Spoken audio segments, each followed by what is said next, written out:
This road is County Road O. It extends from north to south, connecting the southern end of the county to the northern end of the county, 2.9 miles long.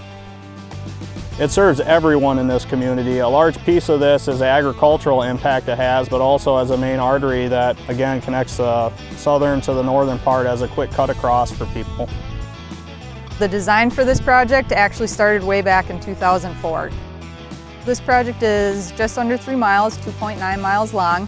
The driving lanes were widened from 11 feet to 12 feet. The existing shoulder width was 1 to 6 feet, depending on where you were located in the project, and the entire shoulderway width now is a total of 6 feet. Part of that shoulder is also paved. All the culverts have been replaced with the project. There's new guardrail protecting any steep slopes that we had to steepen up to help mitigate grading impacts. The road was also designated as one of Richland County's bike routes. So one of the driving factors for this project was safety.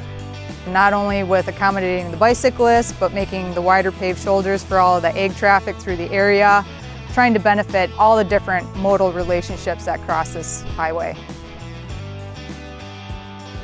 A big part of that was to bring the design speed up to 55 miles an hour to help improve the safety through the project. And with that, there's a lot of material that had to be removed and shifted into new places. If you look behind me, that hill was cut down over 20 plus feet to realign and improve visibility.